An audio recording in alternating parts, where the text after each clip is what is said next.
morning to all of you. This is Good a very morning. new situation that the students and teachers are facing because of this unprecedented event that's happening in the entire nation. Probably I have experience of 30 years of teaching in the same college, but this is for the first time I am teaching the students before the completion of the examination. The next term has started, but the previous terms exams are not over.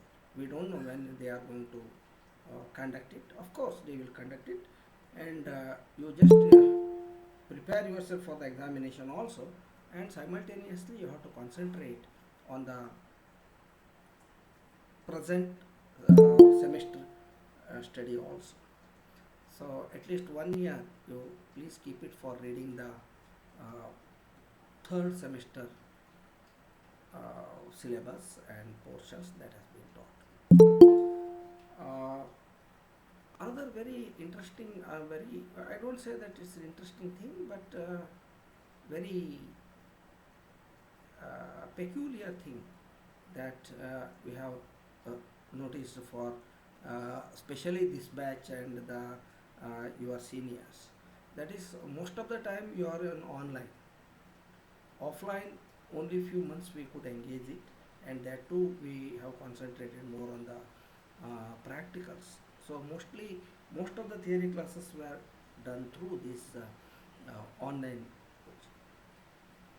Okay, there is no other go. Something is better than nothing.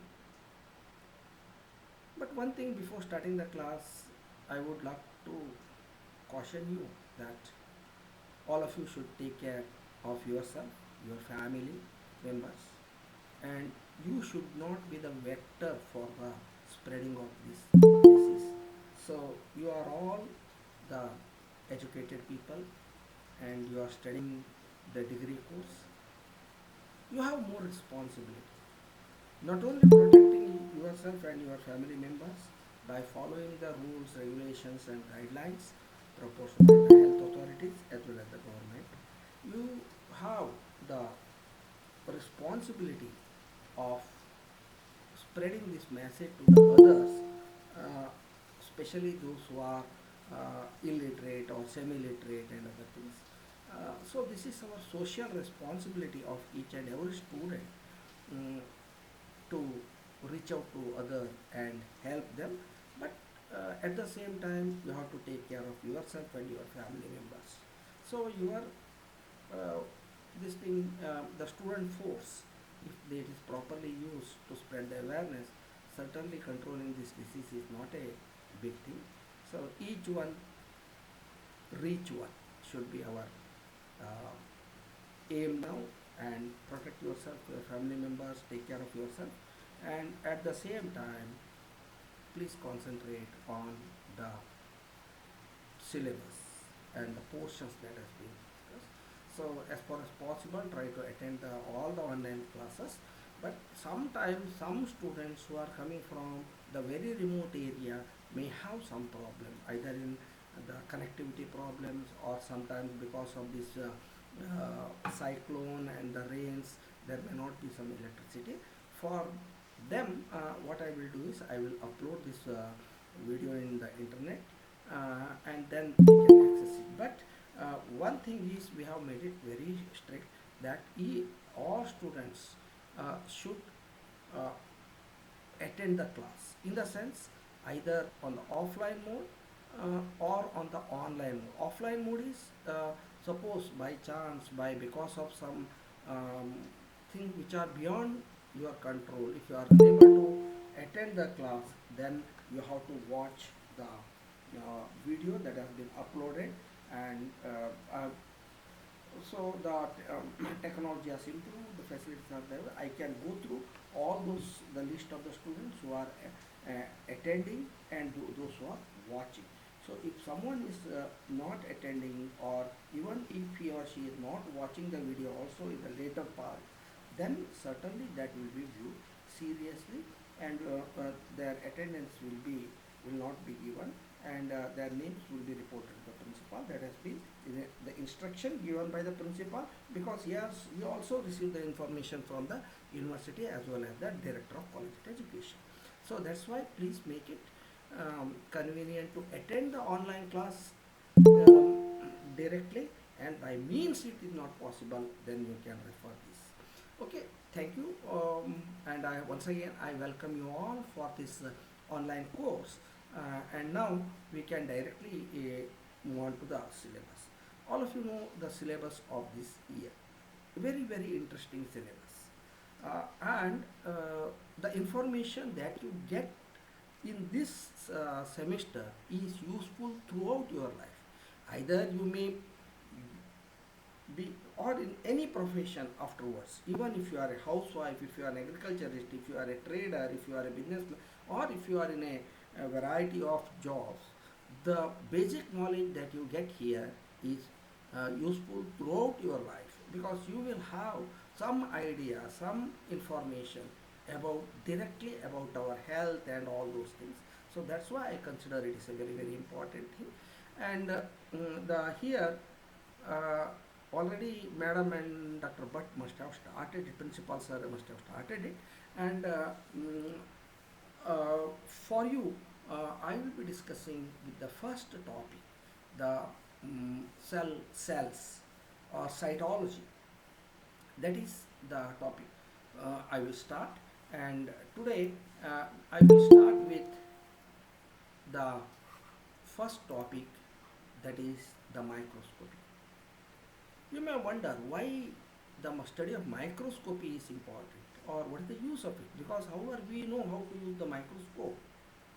But remember, without understanding the types, principle, and the use of microscope, the study of biology will be of, I should say that, I don't say that it's not useful, but it will be very less useful, because now biology has entered into the molecular. Study of biology has entered into the molecular level. Earlier the days were there, by superficial observation we used to do everything, but whatever the development that has taken place over this period, we have reached to the very subtle level of life, to the not only to the level of cell, even beyond that we are at the molecular level. So in order to understand this living life phenomenon, the microscope is the key instrument for studying as well as understanding. So that's why I think, being the students of biology, we should know something about the microscope, less about the principle but more about the use, because the principles are mainly from the physics, and the use is maximum in the field of biology or in the life science. So that's why, being the student of biology, we should know about the microscopes, different types of microscopes, where it is used, how it is used, what is the advantage of using the specific type of microscopes. All those things are to be known by a student of biology, and something about the very basic principle of microscopy also is essential for the better understanding and the usage of these microscopes. So microscopes or microscopy is the study of, it includes, microscopy refers to study, manufacturing, use, everything of microscope, that we call it as microscopy. So what is microscope? To put it in one word, it's an instrument which is used to observe any object beyond the visibility of a normal or common or a normal eyesight. So if anything is not visible clearly with our naked eye or using the spec, we go for the help, or we take the help of microscope. So that means it's an instrument basically. It's an instrument which is used for the study of microscopic structure, in the sense the things or the structures or things which are beyond the visible capacity of normal eye. Then we should have to take the help of a microscope.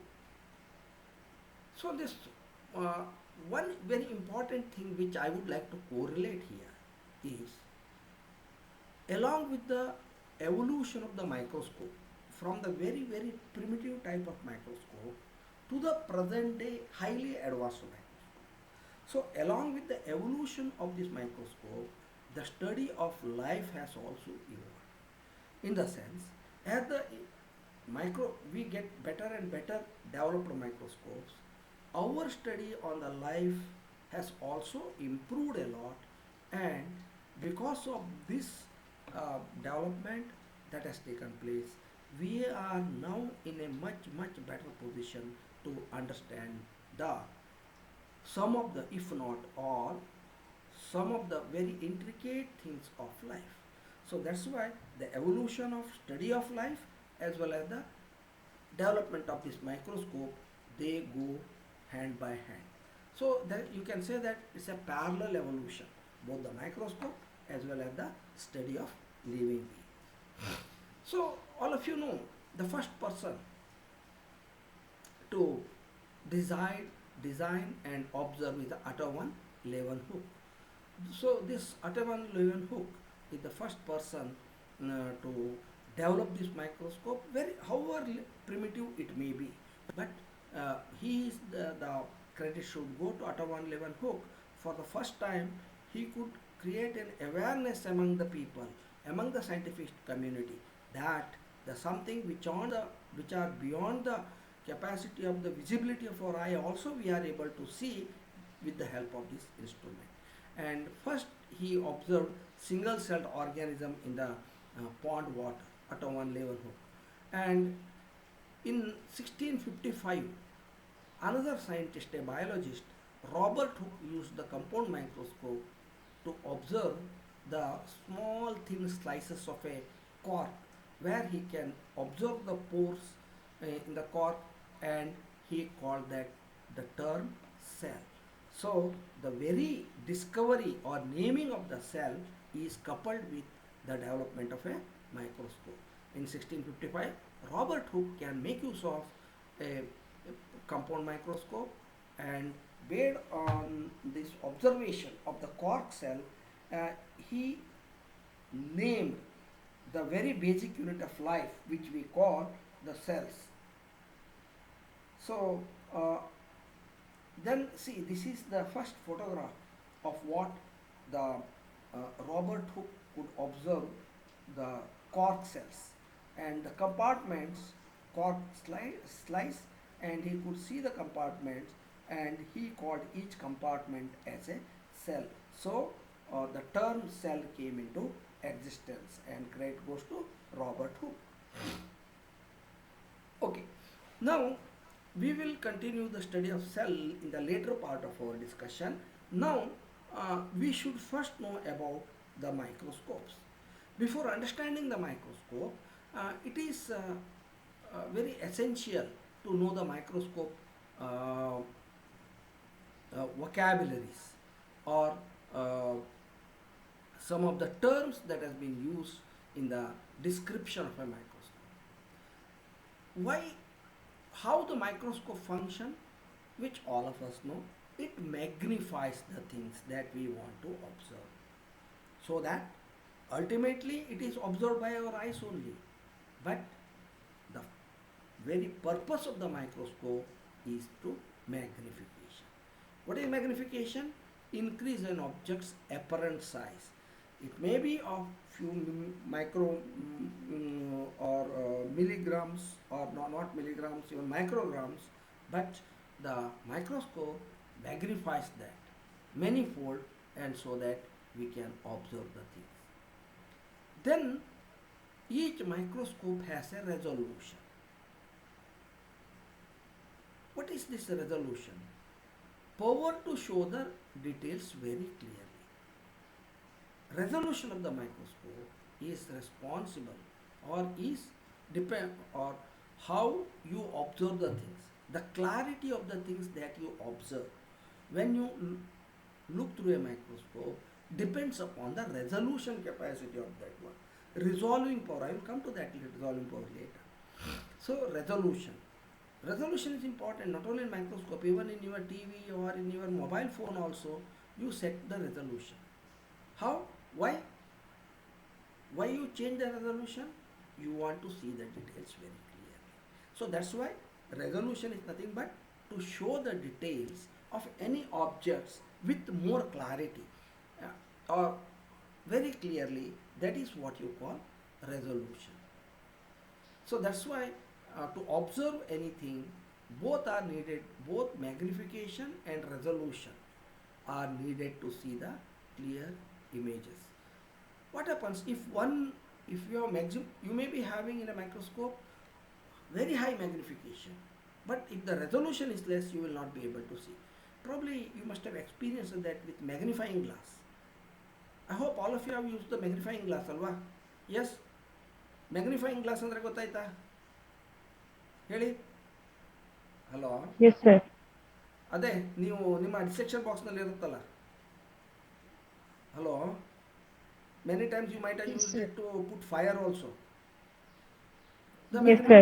yeah, that's a simplest form of microscope. That is also where there is only a magnification, very high magnification, but so ಏನು ಮಾಡ್ಬೋದು ಅದ್ರಲ್ಲಿ ನೀವು just you go on observing any object.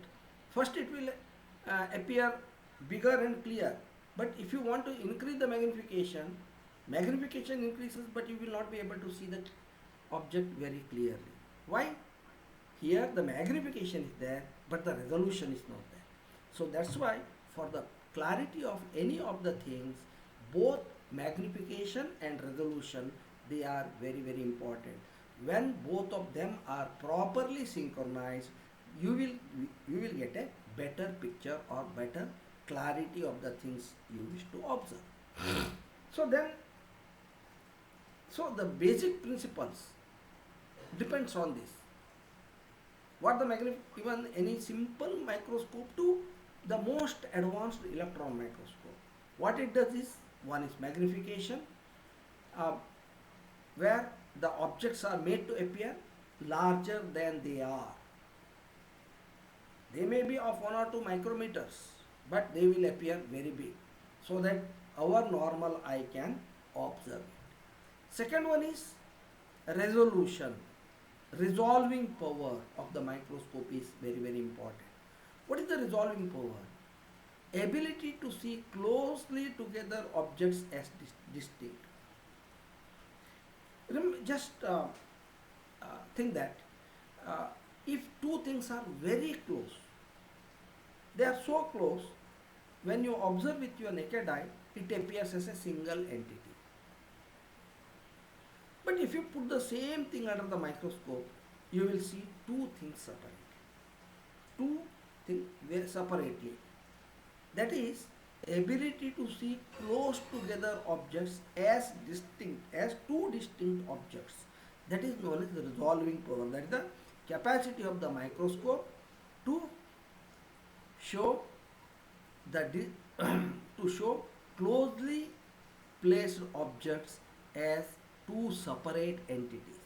With the normal eye, you will see that they are one, but when you put it under the microscope with a better magnification, then you will see that these are not a single entity, there are two entities, but they are so close by that our normal eye will not be able to distinguish them as two separate entities. But whereas a microscope with better resolving power can see or have the ability to show this closely placed object as two separate objects. That is the resolution. So that's why the microscopes become a very very important tool for all biologists. And they are used for the study of cells, tissues, microorganisms, and even today with the invention of the electron microscope, I can say that they are the use of these microscopes has reached to very certain level, to the extent that at the level of molecules, or even at the molecular level also we are using the microscopes. Now, in the microscopes there are different kinds of microscopes. Basically, all of you must have seen two microscopes. One is the dissecting light microscope, which is nothing but a big magnifier. Then the compound microscope, which all the students in the colleges use. Apart from that also, there are other types, phase contrast microscopes, then electron microscope. In the electron microscope, there are two, one is SEM and another one is TEM. Transmission electron microscope and second one is scanning electron microscope. One is in short called as TEM, transmission electron microscope, and another one is called as SEM, that is the scanning electron microscopes. Just before going to that one, uh, let's see in very brief the history of microscope. In 1590, first compound microscope was invented. First compound microscope. Uh, then it came into market in 1595 by a company called as Circa. It is the first microscope manufacturing company industry which has brought the first compound microscope, and the first compound microscope was here because there were two lenses for magnification. Now, measurement units in microscopy. In microscopy, in order to understand the capacity of the microscope, we should know the measurement units. Probably in the laboratory you might have seen on the microscope it is written 10x, 6x, 40x, like that. What actually meant by this? In light microscopy, usually the objects are measured in micrometers. Light microscope cannot go beyond micrometer. So 1 millimicron means 1 upon thousands of 1 mm or 1 into 10 raised to minus 6 meters. But in electron microscope, we can go to still subtle level at the nanometer level. 1 mm, 1 nm equal to 1 upon 1000 of 1 micrometer. If 1 micrometer is taken and it is cut or split into 1000 part, then one part is 1 nanometer. So that is 1 into 10 raised to 9 meters. We call it as nanometer. So our light microscopes have the limitation of reaching up to micrometers, microns what you call, whereas the electron microscopes have the capacity to reach up to the nanometers. The early light microscopes in Circa late in this is the 11 hook microscope. It is known as 11 hook microscopes. So this is the photograph, the first how the microscopes were designed, and this is the base, and this is how it appeared.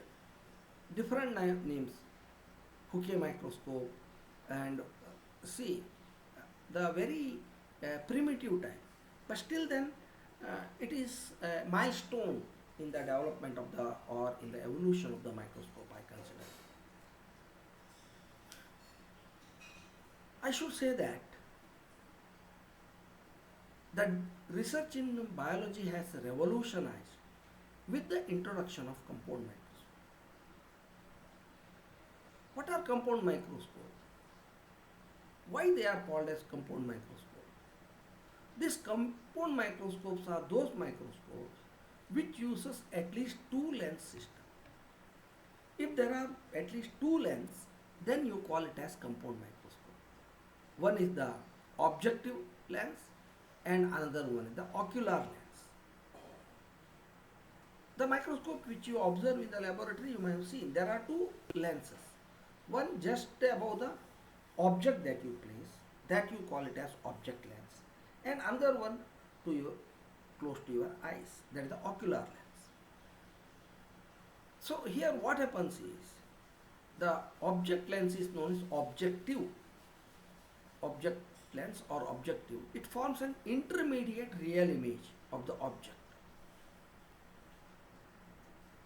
It makes an intermediate image. And when you observe this intermediate image that has created by the object lens, Through the ocular lens, very close to your eyes, a virtual image of the intermediate image falls on your retina of the eye, and we can perceive the image of the object. That means at two levels the image is formed. One, an intermediate real image of the things which you wish to observe is created by the objective lens, and then that falls on the ocular lens, and again that is magnified, and it creates a virtual image of this intermediate image created by the objective lens, and it is made to fall on our retina of the eye, where you can perceive the entire object. So one at objective lens, one at the ocular lens, you have the magnification and resolution, so that the things become more and more clear, and even a very minute things, very small things can be visible with maximum clarity. Sometimes in the modern compound microscopes, we do not use the ocular lens. Instead of that, photodetectors are used. Then we have another lens, what you call projection lens. Instead of ocular lens, we have a projection lens. This projection lens form an image of the intermediate image, and that is seen on the projector. So here projector is another instrument, another additional aid for our eyes. So we can observe the projector and see that. Here instead of ocular lens, there will be more projector lens, and that projects the image on the screen, and there also you can observe. But generally in compound microscope, unless it is a projector microscope, in rest of the things there will be objective lens as well as a ocular lens. See here you can see. So this is the ocular lens, here you can see, and objective lens here you can see.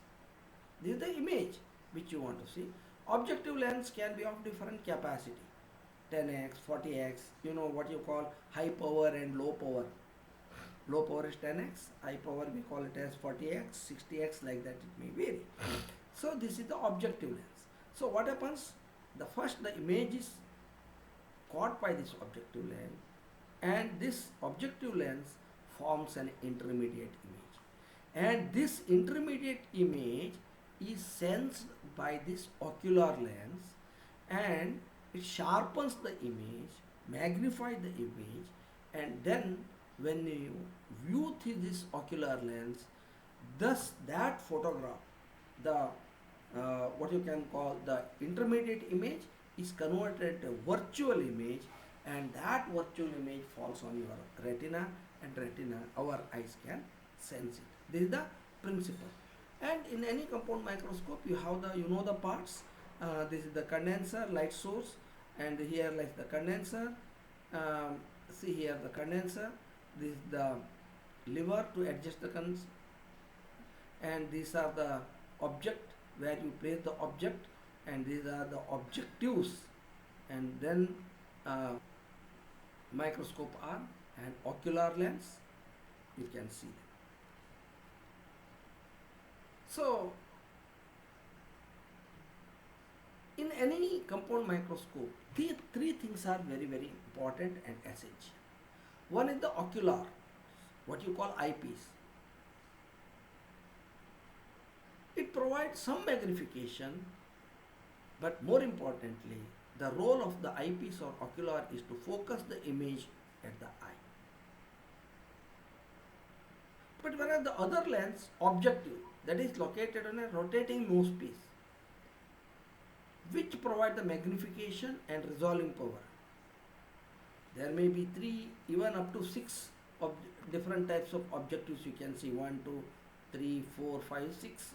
It all depends on the type of the microscope that you wish to observe or use. Then another very important thing is, we many times we forget. See here, there is a condenser with a lever. In any microscope, you have a condenser with a lever.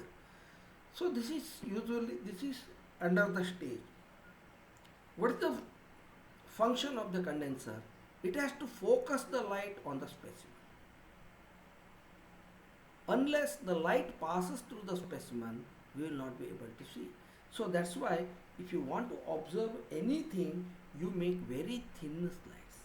You make very thin slide so that light should penetrate through that.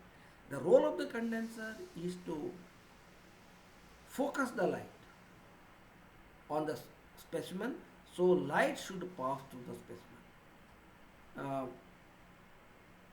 So this condenser may contain an iris diaphragm which control the size of the cone of the light entering the condenser. So the iris diaphragm, condenser which is fitted with an iris diaphragm is much useful, and because this iris diaphragm controls the size of the cone of the light that is entering the condenser. So here you can see the lamp plane. From here what happens is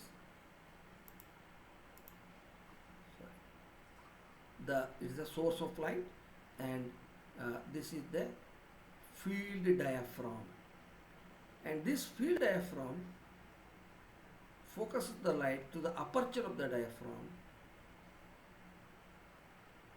That is what you call this particularly the iris diaphragm, and it makes the light to fall on this condenser, and condenser focus the light on the sample plane, on the sample, and the light passes through the sample, passes through the objective, and a intermediate image is formed, and this intermediate image is traversed through the tube lens, and here lies the ocular lens or eyepiece, which again focuses that on the retina. This is the principle of the light microscope. So here you can see the ray of microscope of it appears, ray bar. So here is the collector with the iris diaphragm, and from there so it focuses. See, the condenser focuses the light on the object. The scattered light is again focused on the objective or the object specimen. Then again there is the real intermediate image is formed, and then again it is focused on the eyes through the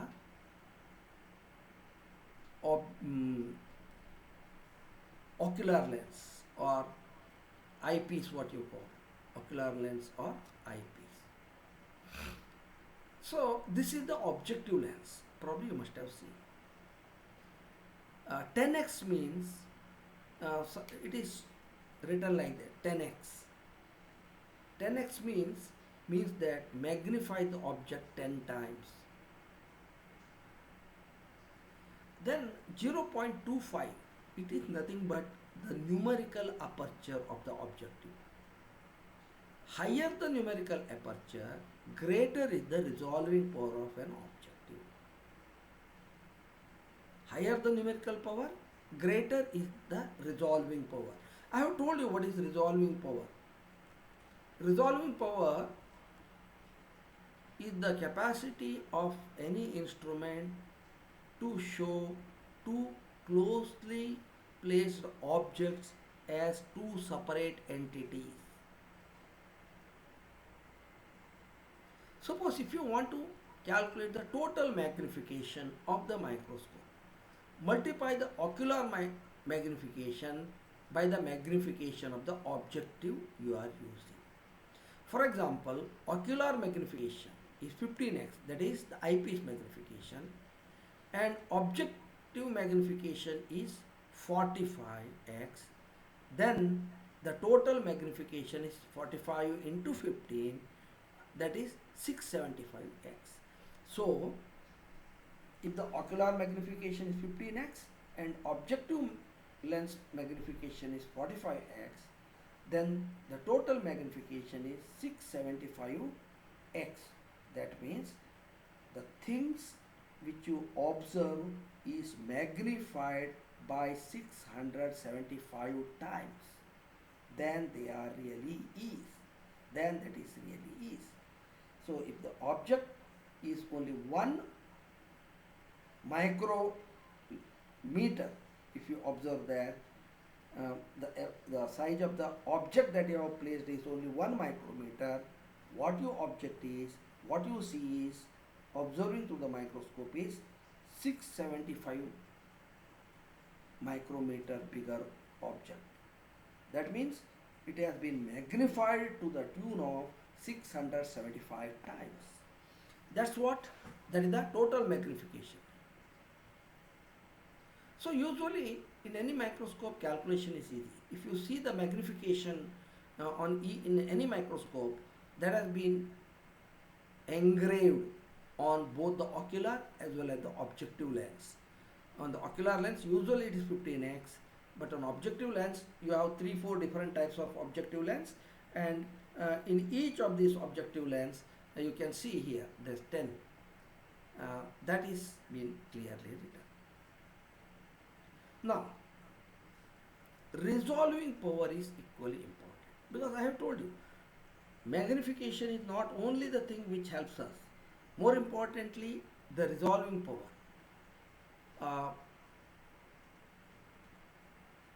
The d min is nothing but the resolving power. The resolving power of a microscope is equal to 0.61 lambda divided by Na, that is the numerical aperture. What is this resolving power? I have told you, it is the minimum distance between the objects that can be seen as distinct. Minimum distance between the object which can be seen as two distinct entities. Lambda refers to the wavelength of the light. For light, the wavelength is usually 380 to 760 nm. 380 to 760 nm means 0.38 to 0.76 micrometer, nanometer to micrometer if you call it. So in order to calculate the resolving power, you should know the numerical aperture. And this lambda value varies with the color of the light. Color of the light is also important, because each color of light has different wavelength. Shorter the wavelength, better will be the magnification. That also you have to remember. For example, green light has a lambda of 0.52. So that's why in such case the resolving power of a microscope equal to 0.61 into 0.52 divided by 1.4. 1.4 is the numerical aperture of a given lens. Then the resolving power is 0.23 microns. What do you mean by this? 0.23 microns means what?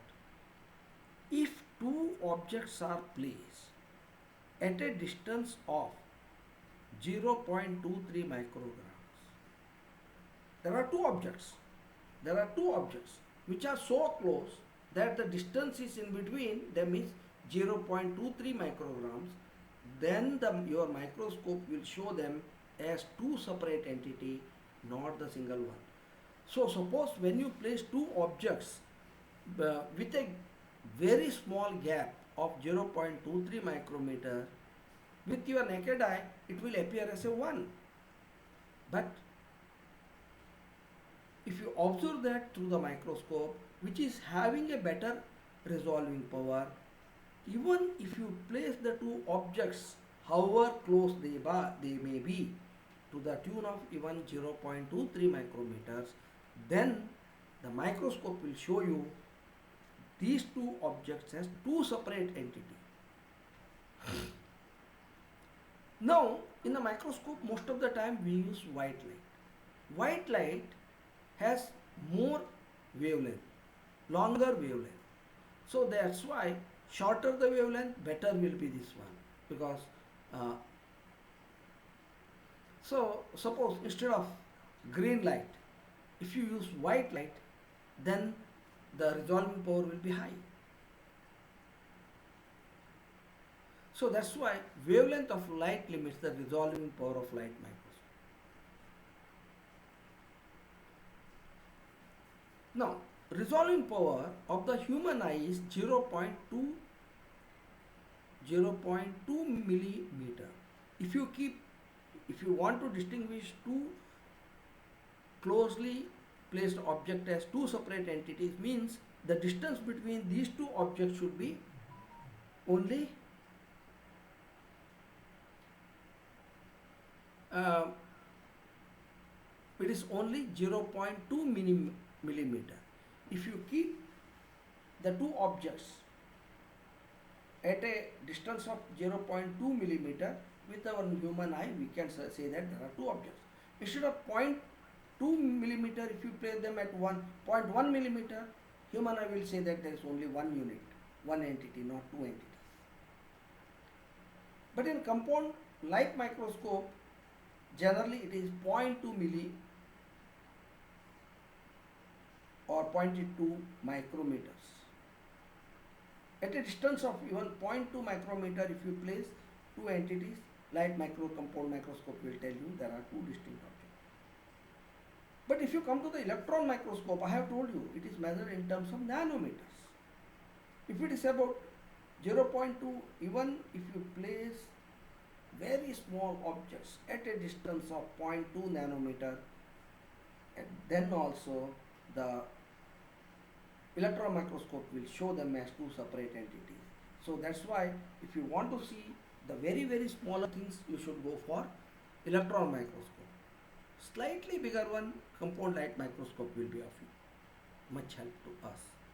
So the resolving power of human eye is 0.2 millimeter, compound microscope is 0.2 micrometer, but whereas the electron microscope is 0.2 nanometer.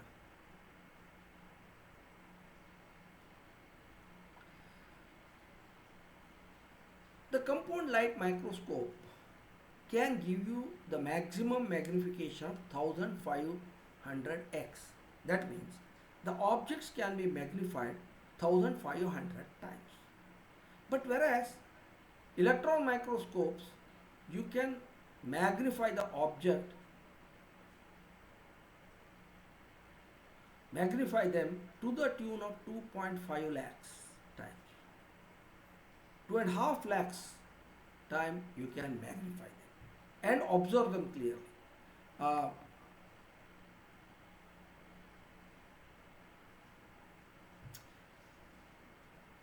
Now, what is the limitation in the light microscope, compound light microscope? In compound light microscope, preparing the lens for higher magnification is not the problem. You can prepare the lens for higher magnification. But what happens is, you will get, if you magnify them more and more, you can get a blurred image because of the lower resolution. You cannot increase the resolution. You can increase the magnification, but without increasing the resolution, only increasing the magnification will result in blurred vision. So that's why the light microscopes have certain limitation. All of you know, if you want to lower the resolution, if you make the higher the resolution, you should create more short wave light, because we have a limitation. We can use only this 7 lights, and all of them are having higher the wavelength. So that's, and you cannot make the light with very short wavelength. So that's why that becomes the limitation for any compound light microscope. Now in the microscope, there is also one more thing, contrast. What is contrast? The apparent difference in brightness between objects.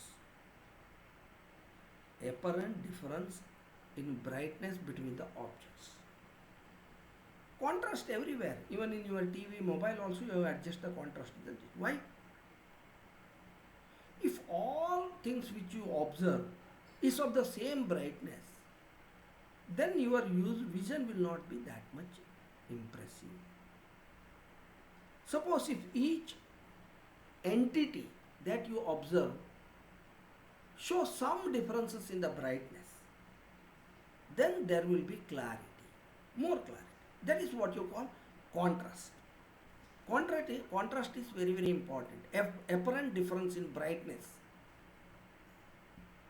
between the objects. Especially these are very important for studying the cells that lack, the cells lack much contrast. Contrast is less, especially if you see as animal cell and so that's why what you do, you stain them, isn't it? Why the cells? If you observe the cell, why do we use the stain? It is just to add the contrast. Some will stain, take green color, some will have pink color, some will be different colors. Then the brightness changes and you can observe them easily. Stains or dye the color, the parts of the cell, so that you can have the better observation. Sometimes the stains may kill the cell, but what is important for us is how clearly we are able to observe.